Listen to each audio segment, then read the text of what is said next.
Shalom. Puji Tuhan, pada saat yang ini untuk anugerah kebaikan pertolongan Tuhan kita semua sehat. Amin. Satu minggu kita lewati berjalan dengan baik hanya karena anugerah Tuhan. Seperti nyanyian kita tadi berkata, anugerahmu besar berlimpah bagiku. Hanya karena anugerah Tuhan yang berlimpah atas hidup kita, kita ada sampai hari ini. Oke? Baik, kita akan dengarkan firman Tuhan. Apa temanya di situ ditulis? Kemenangan atas pergumulan hidup. Iya. Kemenangan atas pergumulan hidup. Yang pertama, kita harus tahu bahwa setiap manusia punya pergumulan dalam hidupnya. Punya rintangan, punya tantangan, atau mungkin punya beban dalam hidupnya. Tidak terkecuali. Ya, soal besar dan kecil tergantung. Ada orang pergumulan besar, tetapi bagi dia masih biasanya itu. Tapi ada orang baru kecil udah rasanya udah berat. Tergantung. Ya, tergantung. Samanya itu dengan utang. Ada utang banyak tapi dia bisa tidur nyenyak. Santai aja, bisa ketawa. Tapi ada orang utang sedikit udah gak bisa tidur. Itu contoh pergumulan. Atau ada orang sakit dikit aja udah, waduh, apa gue ya bang, tolong yo om katanya. Padahal enggak palanya parah sakitnya kan gitu ya. Tapi ada orang udah parah sakitnya, udah ini, tapi bisa aja dia tenang menghadapinya. Jadi begitu juga pergumulan dalam hidup. Ya, setiap orang punya pergumulan. Dan kita ketahui, setiap orang juga mengharapkan kemenangan atas pergumulan tersebut. Kemenangan, kebebasan, ya, kepastian akan campur tangan Tuhan dalam hidupnya. Jadi yang kedua, setiap orang mengharapkan kemenangan dalam setiap pergumulan yang sedang dihadapi. Tentu kemenangan itu dia coba dengan berbagai usaha, berbagai cara, atau mungkin berbagai jalan. Tetapi yang mau kita pelajari hari ini, kemenangan hanya karena Tuhan. Katakan kiri kananmu, kemenangan hanya karena Tuhan. Haleluya. Ini menjadi doa dan harapan kita, di mana dan siapapun kita sebagai anak-anak Tuhan, kamu menang hanya karena Tuhan. Sedangkan orang mengandalkan Tuhan aja belum tentu menang, ya kan? Sama seperti halnya murid Yesus sudah dalam perahu masih ada juga badainya. Ya. Petrus berjalan di atas air, sudah jelas-jelas tangan Yesus di depan, dipegang gini, masih tetap bisa jatuh. Kayak gitu ya. Tetapi saya percaya bukan berarti kita apatis lalu kita tidak minta tolong. Soal Tuhan izinkan kita mengalami lebih berat, itu hanya Tuhan yang tahu. Namun yang jelas firman Tuhan katakan bahwa pencobaan yang kuberikan kepadamu tidak melebihi kekuatan. Yang artinya beban tidak melebihi kekuatan kita. Artinya enggak sampai mati kita dibuat itu. Mungkin setengah mati ada. Mana lebih bagus, setengah mati, setengah hidup?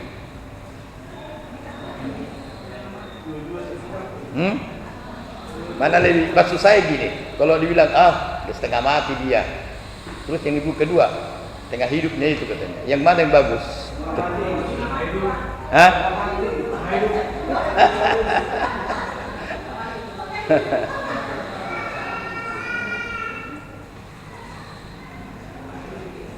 Aku ambil di sini botol, lalu saya isi air. Mana yang benar, yang bagus, setengah berisi atau setengah kosong? Oke, saya sampaikan. Udah, setengah berisi.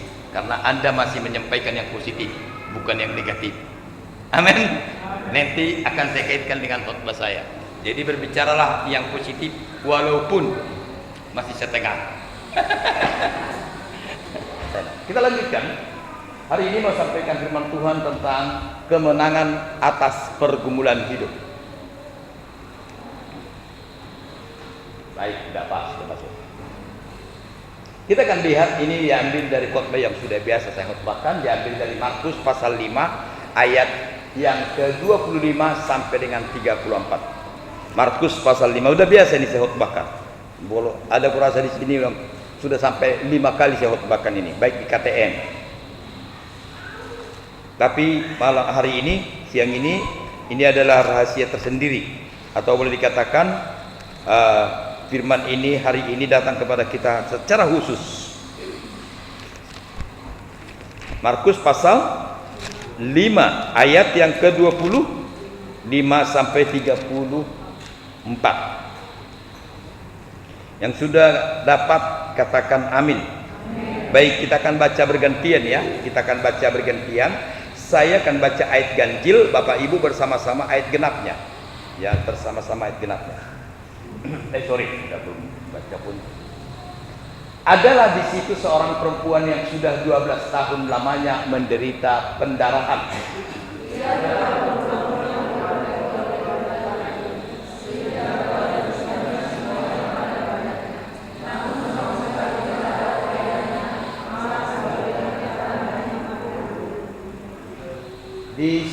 Dia sudah mendengar, pas ya kan? Oh iya, pas. Dia sudah mendengar berita-berita tentang Yesus. Maka di tengah-tengah orang banyak itu, ia mendekati Yesus dari belakang dan menjamah jubahnya.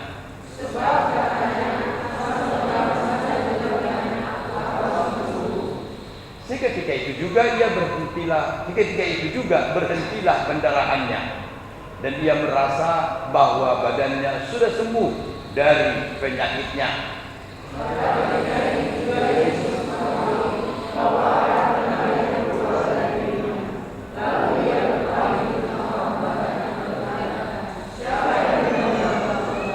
Murid-muridnya menjawab, engkau melihat bagaimana orang-orang ini berdesak-desakan dekatmu, dan engkau bertanya, siapa yang menjamah aku?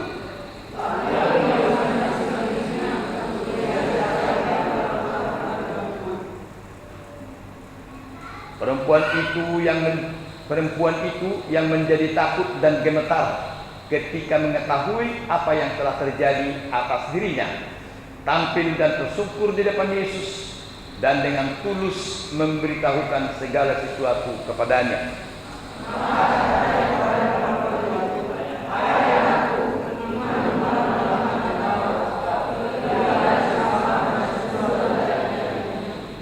Amin. Nah, ini saya katakan tadi sudah biasa, sudah sering saya khotbahkan, tapi pada saat siang ini datang kepada kita dengan secara khusus untuk memberkati kita. Jadi firman Tuhan hari ini menjadi berkat bagi kita. Amin. Jadi jangan udah taunya aku. Bukan masalah taunya, tapi ada sesuatu yang Tuhan mau sampaikan kepada kita pada saat ini. Ya. Mari kita akan lihat bahwa krisis sedang melanda hidup perempuan ini. Krisis. Untuk tahun ini kata krisis bukan lagi kata yang baru, bukan lagi kata yang tidak dimengerti, tapi hampir semua sudah menyebutkan, bahkan mungkin merasakan krisis. Apakah itu krisis ekonomi, krisis pekerjaan, dan juga krisis iman, ya, dan lain sebagainya.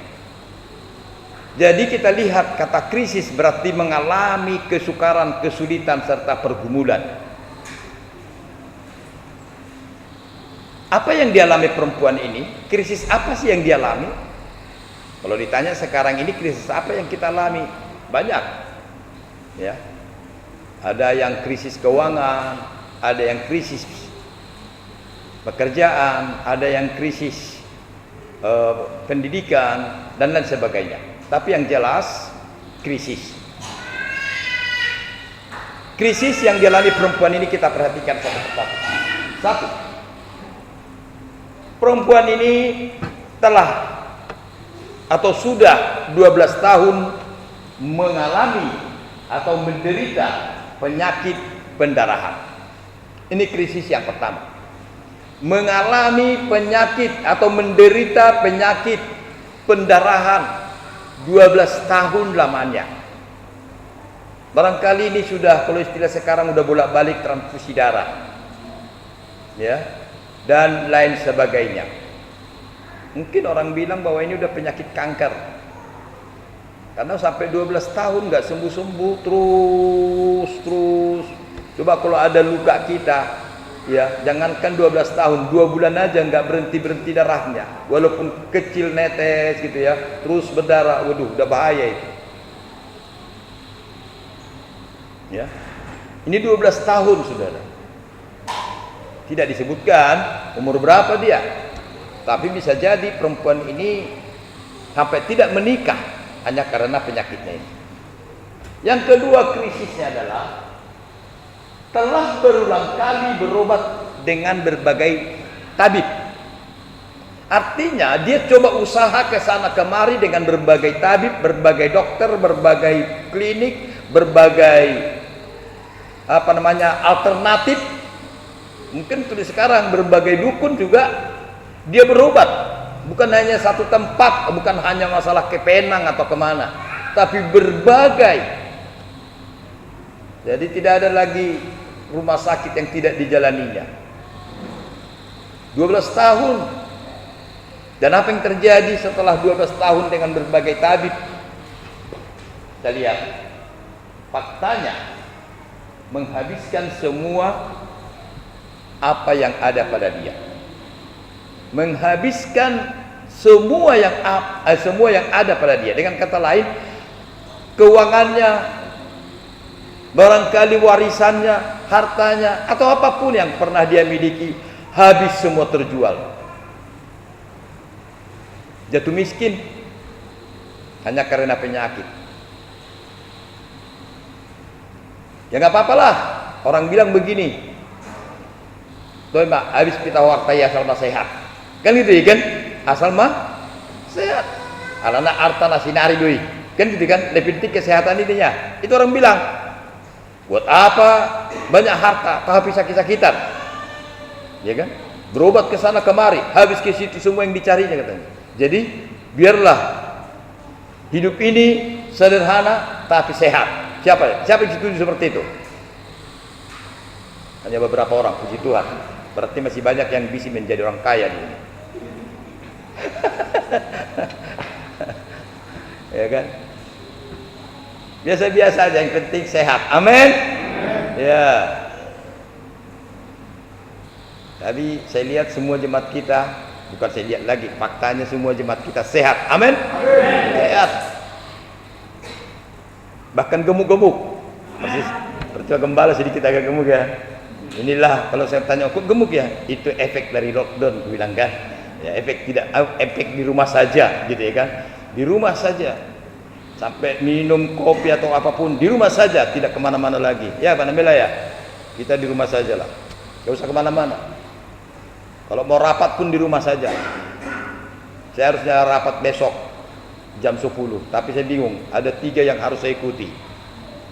Rapat di Karismatik, rapat di Alpha DC Indonesia, juga mengikuti rapat para guru-guru PAUD. Dalam arti saya harus ada di sana. Karena itu tuan rumah gereja kita atau PAUD kita tuan rumahnya besok. Jamnya sama. Nah, saya tidak tahu yang mana. Tapi kalau DC, Alpha DC virtual, pakai online. Nah, saya tidak tahu yang mana mau ikuti. Besok lah itu saya pikir. Tapi yang jelas di rumah saja. Ya, bukan kayak Pak Khalid, di luar saja. Semoga hari Minggu ini dia tidak kemana-mana, biar kita bisa makan-makan. Keputusan di tangan Pak Khalid. Kalau dia tidak ada 2 minggu lagi, tiap hari Minggu nggak ada lagi, berarti kita nggak jadi makan-makan. Karena semua dari dia. Keputusannya bukan makanannya dari dia. Kita lanjut, ya, menghabiskan. Kemudian keadaannya bukan semakin membaik, malah semakin memburuk. Itu ayatnya tadi kita baca. Keadaannya bukan makin baik. Seperti katakan tadi, biarlah habis, yang penting sehat. Ini bukan makin sehat, udah habis tapi malah gawat. Kalau bisa kita berdoa jangan maunya seperti ini ada datang kepada kita. Amin. Ya, sakit kalau bilang jangan datang sakit, siapa sih yang jamin? Tetap ada sakit, tapi kalau bisa jangan sampai menghabiskan tapi tidak sembuh. Ya. Oke, kita lanjutkan. Yang terakhir, tak satu pun keluarga yang peduli lagi. Setelah semua habis, sakit tidak sembuh, tidak peduli lagi orang-orang, keluarga, famili. Buktinya ketika dia ketemu dengan Yesus, tidak ada siapapun kawan dia. Padahal dia seorang perempuan yang sakit loh, saudara. Kalau ada orang sakit, untuk ke rumah sakit, ke puskesmas, kemanapun harus ditemani. Lah kalau ini begitu ramai orang, tapi tak satu pun keluarganya yang ikut lagi menemani dia. Jadi inilah krisis yang dialami perempuan ini. Kita bisa bayangkan, sedih memang. Hanya satu, pengharapannya hanya ketemu dengan Tuhan. Kalau toh tidak bisa sembuh lagi, ya sudah, yang penting aku ketemu dengan Tuhan. Kira-kira itu inti daripada harapannya. Kita lanjut.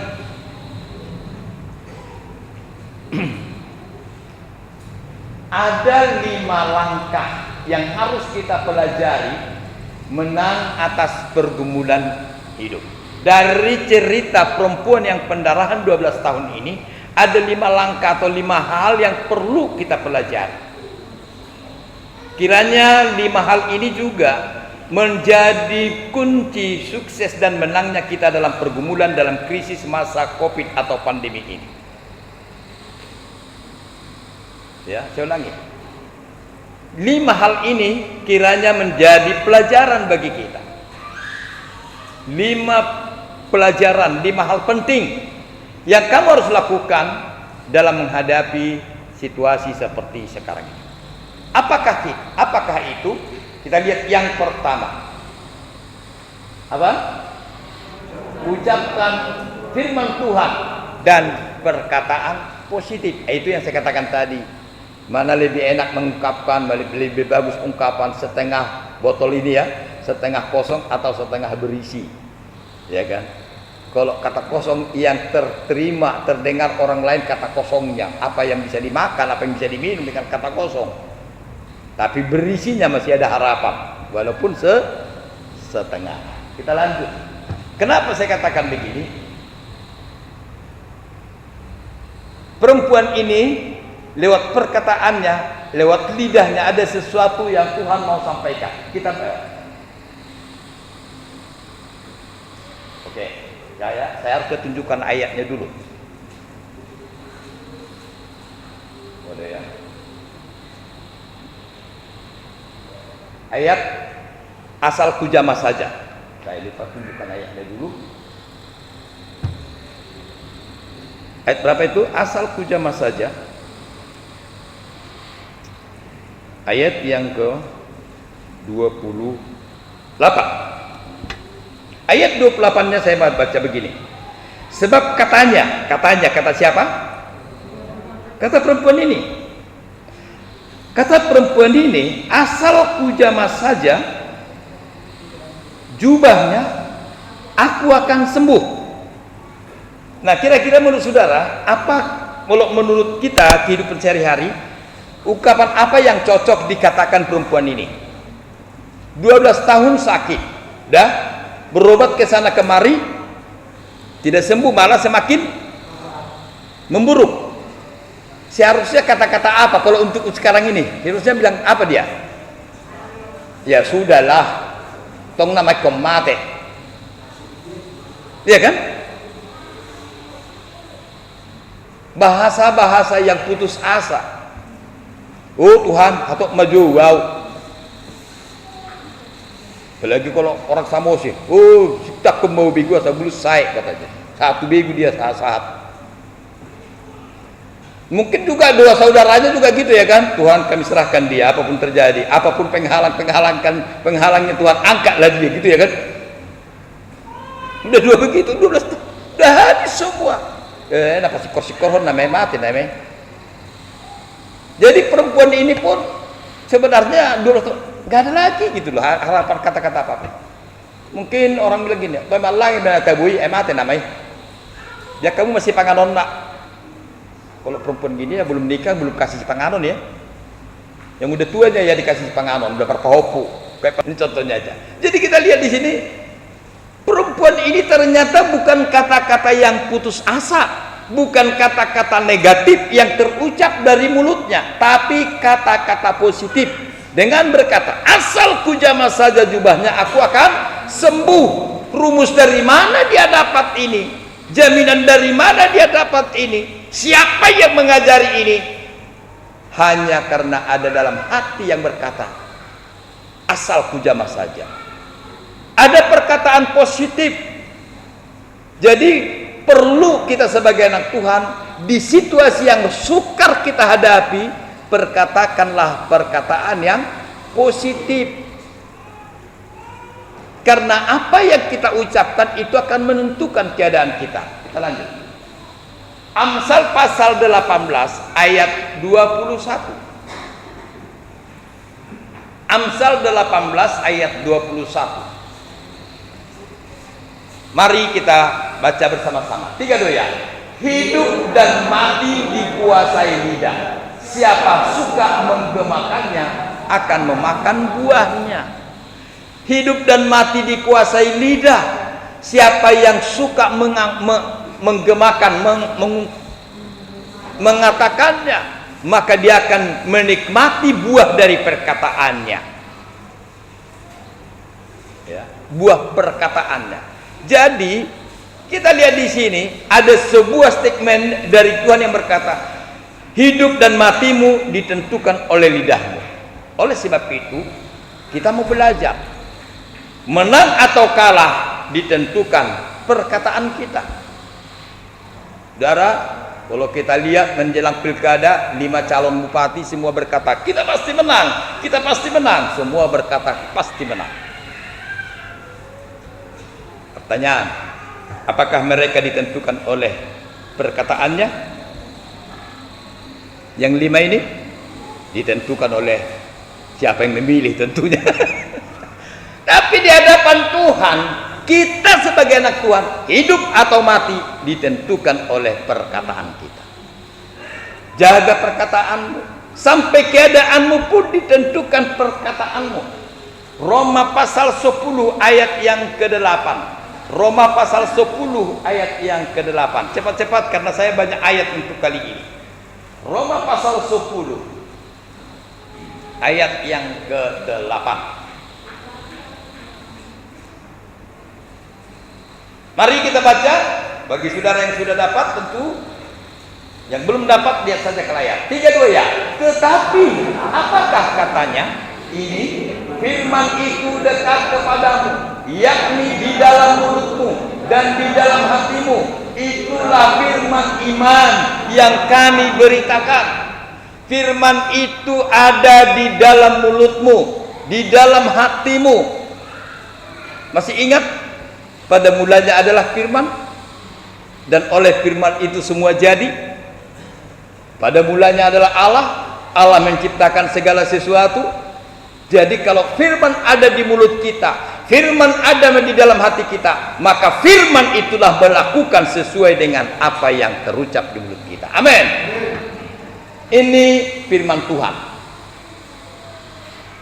Kalau di dalam ilmu psikologi, ini juga disebut sugesti. Ya, orang-orang ilmu jiwa atau psikologi pakai juga sugesti. Saya baru ini sugesti dalam pandemik ini ada kata-kata begini, jangan katakan kamu tua.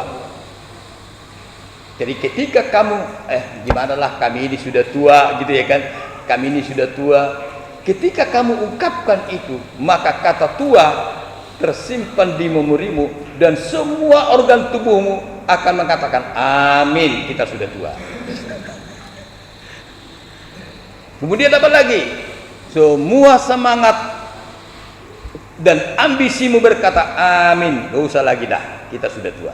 Terakhir, imanmu pun berkata amin, paroni Tuhani nama. Jadi gimana dong? Katakan, kami masih kuat, kami masih bisa, kami pasti bisa. Oh, jadi begitu Pak Nembelah. Jangan bilang kami sudah tua. Katanya ya, padahal saya paling sering begitu. Bapak beda bang, tua beba gitu ya kan. Rupanya sugesti juga. Oleh sebab itu firman itu ada di dalam mulutmu. Sehingga apa yang kau katakan itu firman iman sesuai dengan, makanya firman Tuhan kata, jadilah menurut imanmu, betul ya? Tadi kan gitu ya. Jadilah menurut imanmu, firman iman. Di mana ada firman iman itu? Di mulut dan di hati. Tentu kapannya begini, jangan hanya di mulut, tidak ada di dalam hati. Ada banyak orang Kristen, ngahubo kayak sudai bagas rohakon, alih orang di bagas rohana, unggoy bagas pamanganda dan firman Tuhan. Atau sebaliknya, hanya di mulut doang, tapi hatinya tidak. Jadi firman yang Tuhan maksudkan di sini adalah firman yang ada di mulut dan juga di dalam hati.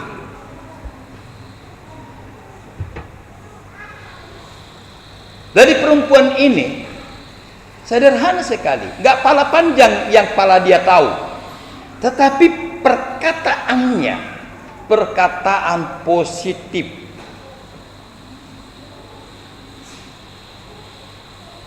Ya, perkataan positif. Hanya satu orang yang saya lihat dalam Alkitab perkataan negatif tapi dia tertolong, perempuan atau janda Sarfat. Hanya segenggam tepung dan sedikit minyak dalam buli-buli, nanti akan kuolah, kami makan, habis itu kami mati. Negatif kali ya kan? Tapi nggak apa-apa lah, perkataanmu negatif, tapi kau dengarkan perkataan Elia, buatlah dulu untukku, lalu untukmu. Karena dia berubah pikirannya, tidak lagi negatif. Kalau negatif dia bilang, baik hodo penimmu, di kami saja kurang. Tapi karena dia positif, ya sudah bikin dulu sama Elia. Puji Tuhan, diberkati mujizat. Jadi kalau kita lihat perempuan ini, hanya perkataan firman tadi ada di bibirnya, di lidahnya, di mulutnya, dan di hatinya dengan berkata, asal ku jamah saja. Karena di dalam hatinya, coba ayat berapa tadi itu yang kita baca? 28.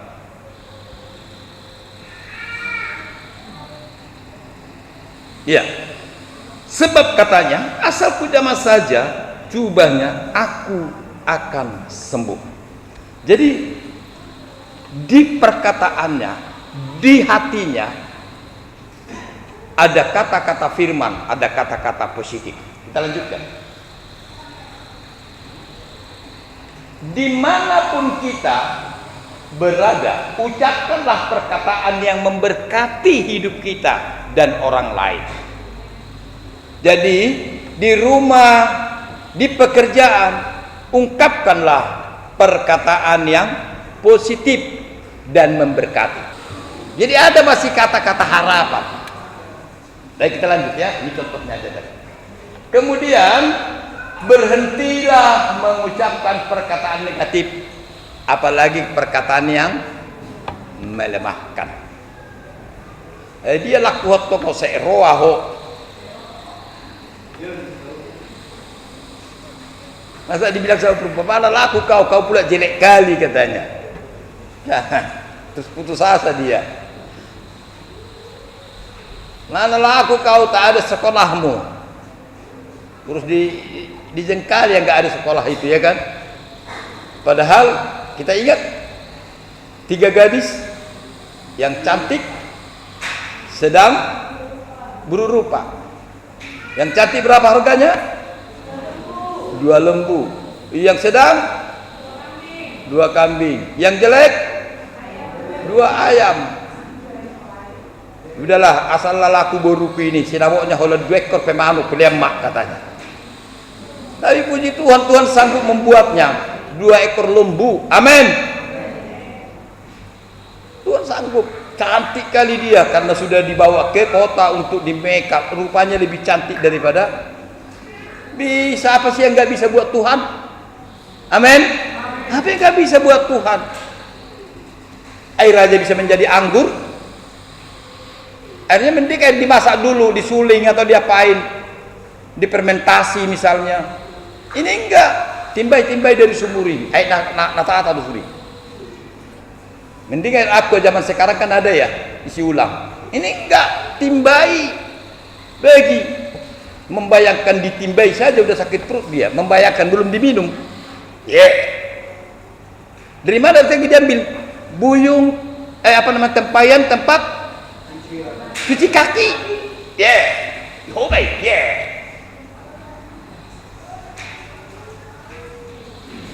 kami punya panangga, lalu kucucilah piringnya itu, ada pakai piring dia makan, ada baskom, cuci sebersih-bersihnya, lalu kutaruh dari situ, kutaruh lari ke dalamnya kolak, ayo makan kolak, bilang, mau 4 kali, udah kucuci kau bersih, mau bayangin bahwa itu bekas makan, lah ini tempayan di depan tempat cuci kaki, lalu bikin tempat, mending yang diisi benar-benar anggur, lagi ini siapa lagi? Tuhan sanggup melakukan yang terbaik, amin. Tergantung iman kita, perkatakan perkataan yang berhentilah. Misalnya kalau ada anakmu nautoan homo hulala moto tolbai purtibion, kau paling bodoh manusia di dunia ini, kau gak akan bisa, gak berhasil nanti, saking bodoh, gak kukuliahkan kau, gak kukuliahkan, yang bodohan kau. Datanglah iblis, diukirlah di telinganya, di otaknya, kaulah manusia paling bodoh di dunia. Tidurlah dia, aku manusia paling bodoh di dunia. Aku, baru nyanyilah dia, aku merasa orang terbodoh di. Jadi udah dimimpikan, dinyanyikan. Terakhir tinggal rasakan aja hasilnya. Jadi oleh sebab itu anak-anakku, kau bisa katakan amin, kau sanggup. Lanjutkan ya. Jangan ada pengakuan ganda dalam mulut kita. Apa arti pengakuan ganda? Dibilangnya putih padahal hitam, dibilangnya hitam padahal putih, dibilangnya ke sini iya, di sana juga iya. Ini kita lihat ayatnya. Yakobus pasal 3 ayat yang ke-9. Yakobus pasal 3 ayat yang ke-9.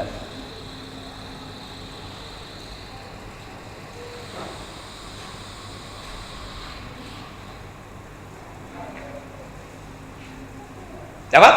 Yuk kita baca sama-sama. 3 2 ya. Dengan lidah kita memuji Tuhan Bapa kita, dan dengan lidah kita juga mengutuk manusia yang diciptakan menurut rupa Allah. Apa maksudnya? Dari mulut yang sama, dari lidah yang sama, ada 2 kata yang keluar. 1 kata pujian, 1 kata kutuk. Itu namanya pengakuan ganda. Orang zaman sekarang namanya bercabang lidah. Ya, yang kedua dibilang bunglon. Kadang ke sana dibilang ya ikut, di sini juga ikut. Firman Tuhan tidak mengajak kita atau tidak mengajari kita memiliki pengakuan ganda. Ya, ya, iya, berkat, ya berkat. Jadi jangan di sini kita aku percaya Tuhanku dahsyat, itu di gereja nyanyinya, giliran di luar gak yakin aku kok. Padahal tadi aku percaya Tuhanku dahsyat. Mari kita belajar pengakuan kita ya positif, membangun. Kita lanjut. Nomor 2, jangan mendengarkan kita sama-sama baca 3 2 ya. Jaga pendengaran dan lakukan sesuai perkataan. Yang kedua pendengaran, tadi berucap, sekarang mendengar. Karena punya prinsipnya, apa yang kita dengar akan melahirkan apa yang kita katakan. Misalnya begini, saya dengar bus tabrakan dengan tronton, 10 orang meninggal. Saya dengar, saya tidak lihat. Lalu saya ketemu, wih, bus yang di Pinang Lombang tabrakan sama tronton, 10 orang meninggal. Apa yang ku dengar itu yang ku katakan. Pasti. Kalau sekali tambah-tambahilah, aman ada 10 itu. Paling juga 1 orang. Padahal saya tidak dengar, yang dengar 10. Jadi rata-rata setiap orang, apa yang didengar itulah juga yang diucapkan. Dan kita lanjutkan, apa yang diucapkan, apa yang kita lakukan seharusnya sesuai apa yang kita perkatakan. Jadi apa yang kita ucapkan itu juga lah yang kita lakukan. Mau masak apa, Kak? Nah, ini mau masak jelok. Tiba-tiba berubah. Enggak lah. Enggak makan masak jelok aku. Jadi masak apanya? Masak ubi aja lah. Masak jelok. Masak apa tuh, Kak? Jelok. Tapi masak ubi. Jadi kan bersaudara apa orang bilang? Padahal masak ubi dia dibilangnya masak jelok. Tidak sesuai perkataan dengan tindakannya. Ya, tidak sesuai. Jadi pertama apa yang kita dengar, kita ucapkan. Apa yang kita ucapkan, kita lakukan.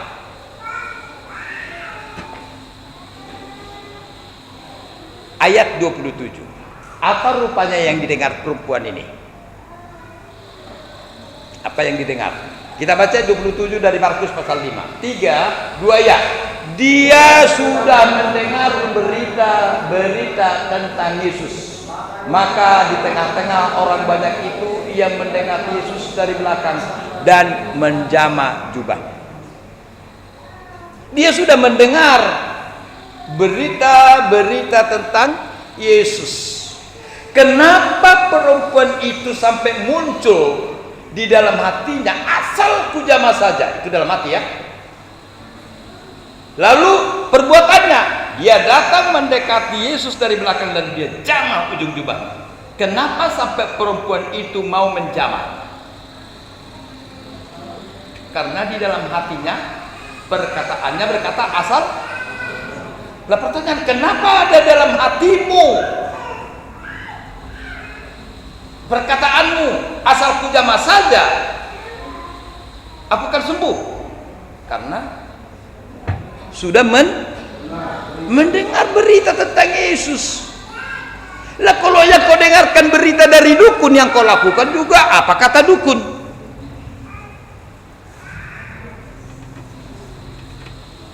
Tapi kalau kau dengarkan berita dari Yesus, perkataan Yesus, otomatis tindakanmu sesuai dengan perkataan itu. Jadi dimulai dari kata mendengar sebenarnya. Jadi pendengaran kita adalah jendela atau pintu informasi dalam hidup kita. Tamanya itu dengan anak sekolah, bisalah 1 tahun naik kelas dia nanti tanpa melihat guru, mendengar guru, hanya mendengar dari HP. Coba kalau dalam HP itu yang dibuka bukan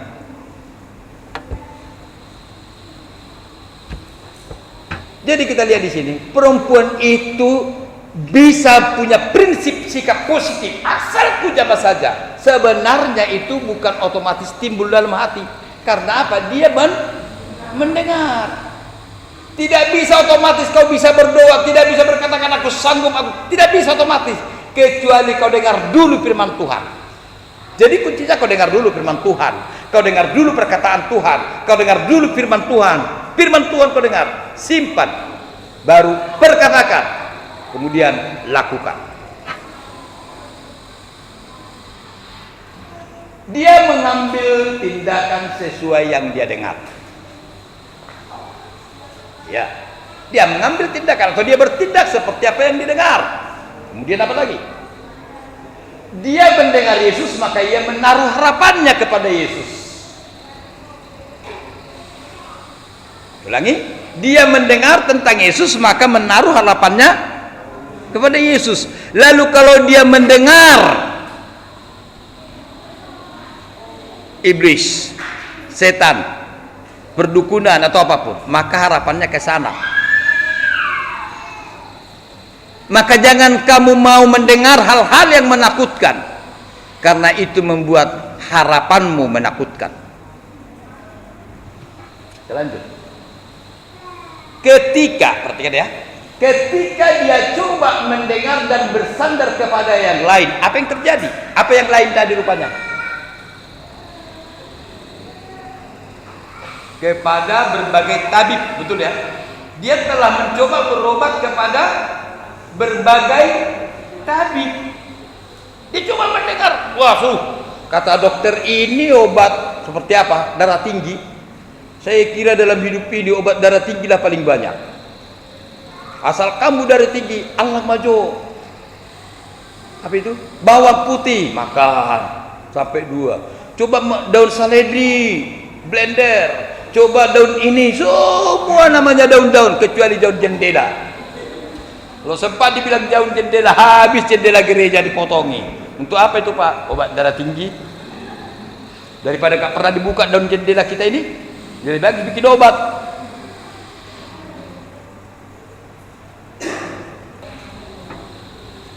Si perempuan ini berobat ke berbagai tabib. Kata tabib ini begini, kata tabib ini begini, kata dokter ini begini, kata alternatif ini begini, semua dia coba. Pertanyaan saya ulangi ya. Ketika dia coba mendengar dan bersandar kepada yang lain, apa yang terjadi? Yang terjadi ini. Mari kita baca sama-sama ayat 26. Ayat 26. 3 2 ya.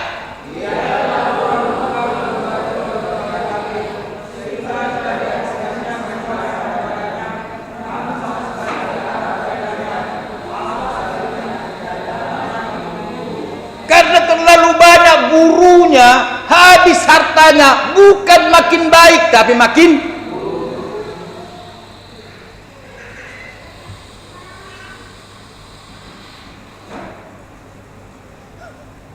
ada orang saya kasih polybag kemarin, wah inilah tanam dikasih, kenapa kok tanam yang kayak gitu itu gak menghasilkan, ganti ini lebih cantik bukan kayak gini, dicabut ganti. Pak hari lagi orang inilah yang paling ini yang disebut wah mahal ini kalau jadi di 300.000, cabut ganti. Alhasil apa yang terjadi? Orang lain sudah sukses, dia masih mencoba terus. Karena apa? Dengarin kata orang sih. Perempuan ini berbagai tabib. Ia telah berulang-ulang diobati oleh berbagai tabib. Orang doh boto, isa mosir, na jagoan di dabah, si majoh berubat, lau tu si, mulak muse, dengan keboha. Orang doh boto, itano Jawa, itano Jawa, na jagoan deti nai puang, bahwa songonan, lau tu si. Kadang-kadang bergereja pun kadang gitu sudah. Enak kali di sana bergereja. Dari mana kau tahu? Musiknya baru semua. Tidak akan di Pak Mos, second semua itu second. Ya second ini Pak.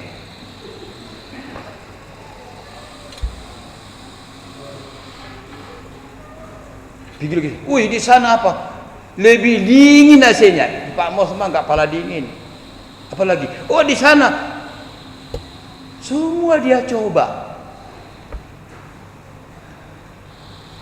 Akhirnya terjadilah GMM. Apa itu? Dalam gak usah dilanjut. Enggak, apa namanya? Kata orang. Pernah begitu anak sekolah. Totok teman. Waktu SMA ini ya. Waktu SMP.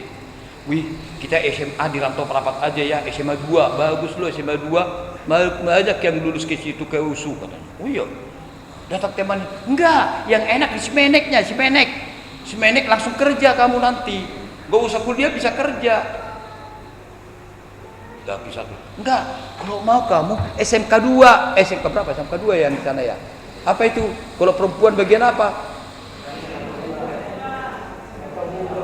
Tata boga bisa, kau bisa nanti buku, apalagi zaman sekarang, zaman now, itu kafe-kafe laris loh, itu apa namanya makanan itu apa namanya?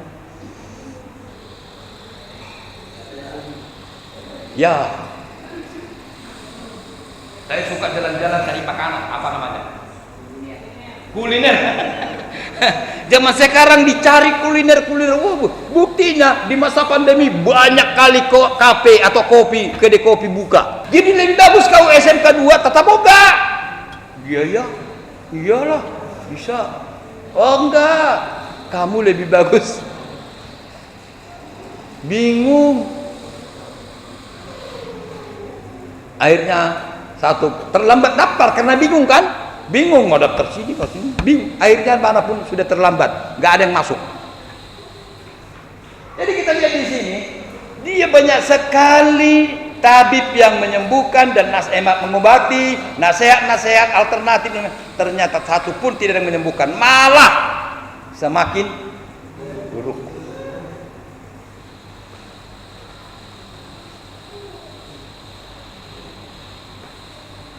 Tapi sepotong sedikit sebelum nomor 3 ini. Tapi justru setelah dia dengar tentang Yesus, dia bertindak dengan apa, ketemu dengan Yesus, itulah yang menyembuhkan dia. Sekarang ketemu dengan Tuhan Yesus, dia dengar perkataan Yesus, dia datang kepada Yesus, lalu dia bertindak dengan iman, dengan berkata apa? Asal, ayat 28, 3, 2, ya. Sebab katanya, asal ku jamah saja jubahnya, aku akan sembuh. Senjata perempuan ini tidak ada decking. Ulangi, tidak ada decking. Bawalah aku sekali. Aku malu aku. Ramai kali orang ya. Ramai kali orang, bawalah aku. Malu aku sendiri perempuan di situ. Sakit lagi aku. Bawa. Gak ada deckingnya, gak ada.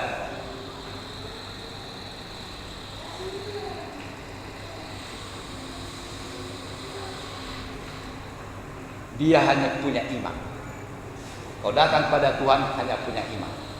Imanmu itulah dasarnya satu-satunya. Gak ada yang lain. Jangan kau bilang gak pandai aku nyanyi. Bukan masalah nyanyi. Buktinya tadi singer itu bagus-bagus suaranya. Bukan soal nyanyi. Gak pandai aku berdoa. Bukan masalah berdoanya. Imanmu yang penting. Yuk, panjang kali doamu dari Kejadian sampai Wahyu. Tapi gak ada imanmu. Coba perempuan ini, pandai nggak lihat doanya? Asal ku jamah saja jubahmu Tuhan, aku sembuh. Amin. Yang pendek kan lahir. Coba kalau doanya orang karismatik, dia bilang apa ini? Oh Tuhan, kasihanilah kami. Aku sudah 12 tahun. Woto deh, woto. Paling berapa 12 tahun. Sakit aku, pendarahan aku Tuhan. 12 tahun. Udahlah gak usah aku bilang. Kira-kira gitulah Tuhan itu ya kan? Ya Tuhan, sedikali keluarga aku tidak ada yang peduli kepada aku. Oh Tuhan, tolonglah aku, lihatlah aku udah kurus aku Tuhan, ini kurus sekali aku Tuhan, gara-gara pendarahan ini Tuhan. Gak ada yang mau dekat dengan aku, tolong aku Tuhan. Gak ada yang bawa aku, Bapak, kasih. Yesus Tuhan, Yesus tolong aku Bapak. Itu kalau orang karismatik. Coba kalau orang Protestan. Jadi Tuhan,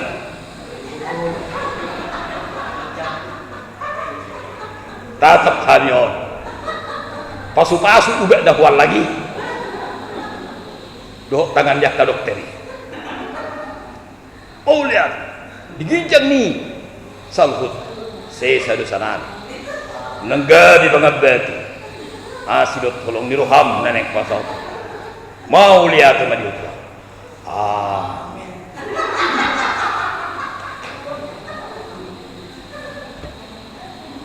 Ada lagi orang berdoa.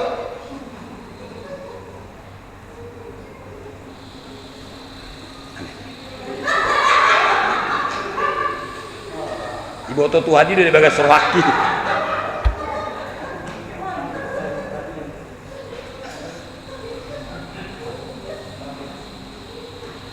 Jadi kalau kau bawa saudaramu bergereja di sini, kalau dibilang nggak pandai aku, apanya yang nggak pandai? Aku udah 8 tahun bergereja di situ, tak satu pun lagu bisa ku hafal bilang. Ya, perempuan ini rintangan dalam dirinya atau yang pertama dirinya sendiri dia lewati. Aymar Sahido, ndak peduli aku sakit, aku tetapi Aisong BHP kan udah habis tadi uangnya ya, berobat kan? Aisong BHP ndak peduli, ndak perlu. Aisong kamu nggak peduli. Sahalah ku pelau. Menang dia. Tepuk tangan bagi Yesus Kristus Tuhan. Menang rintangan yang pertama. Tidak ada uang, kondisi lemah dan sakit, tidak ada sahabat yang menghantarkannya, tetap bisa dilalui demi ketemu dengan Tuhan. Orang seperti ini saya percaya pergumulan seberat apapun pasti menang. Pasti menang. Yesus berjanji pasti menang.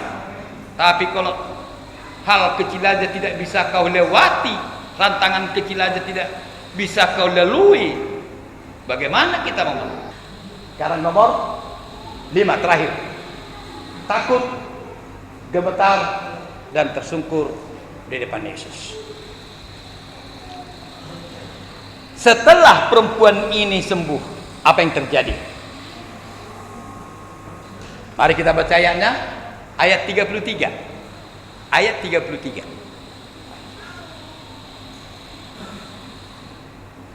Dalam Markus pasal 5 itu. Ini ayat yang terakhir tadi kita baca dalam Markus. Kita baca sama-sama ayat 33. 3 ya. Perempuan itu menjadi takut dan gemetar ketika mengetahui apa yang telah terjadi atas dirinya.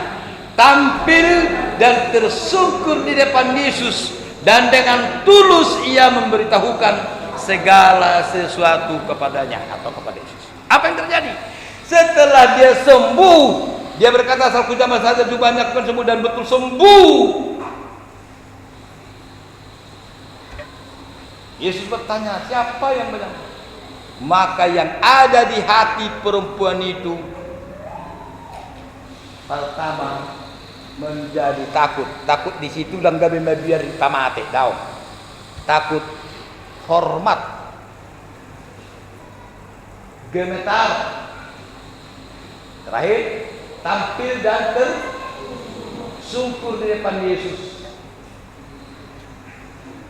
Kalau kita satukan, takut, gemetar, dan tersungkur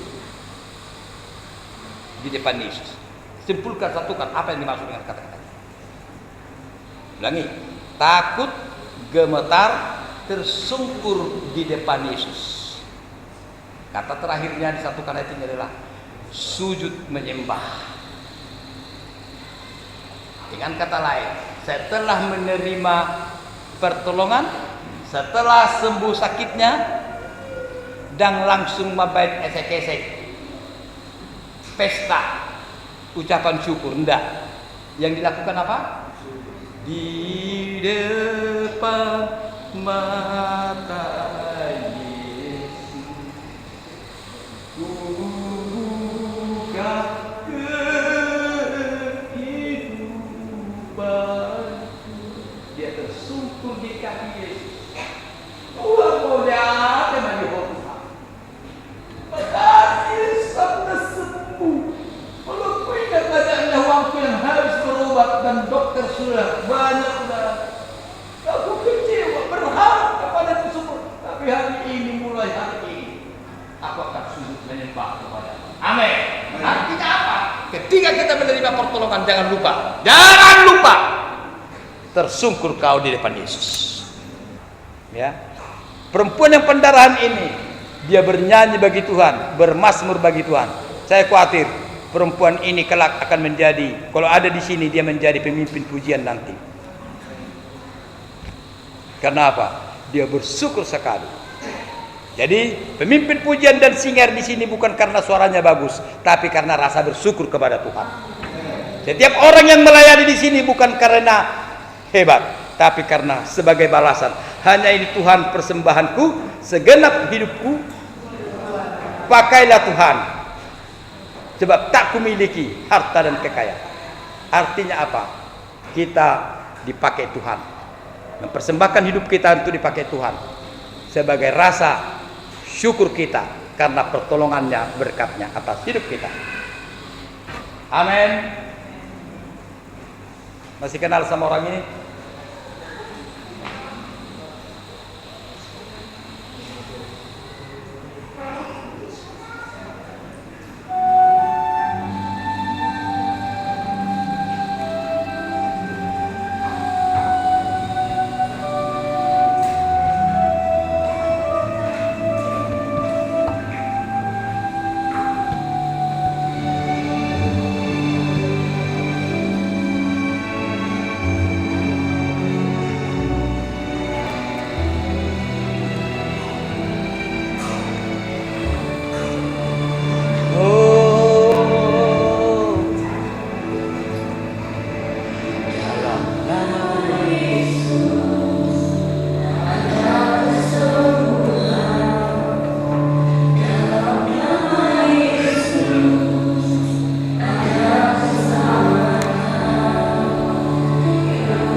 Nama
perempuan ini tadi telah banyak pengharapannya, usahanya, bahkan dia kesana kemari untuk mencari pertolongan, tidak mendapatkan, malah makin buruk keadaannya. Tetapi ketika dia mendengar nama Yesus, dia beriman kepada Yesus. Dia berkata, "Salku jamah saja jubahnya, aku akan sembuh." Dan itu bukan sekedar ungkapan kata-kata saja, tapi dengan tindakan. Dia melangkah walaupun banyak rintangan. Dia melangkah untuk melakukan imannya walaupun banyak rintangan. Mari sebagai anak Tuhan, banyak rintangan yang kita hadapi, banyak pergumulan kita, tapi melangkahlah dengan iman. Bertindaklah, bukan sekedar percaya dalam hati, tetapi bertindak demi nama Yesus. Dan dalam nama Yesus ada mujizat terjadi dalam kehidupan kita. Haleluya. Mujizat terjadi. Mujizat terjadi. Saya tidak tahu mujizat apa yang akan Tuhan kerjakan dalam hidupku. Saya tidak tahu, tapi yang ku tahu hari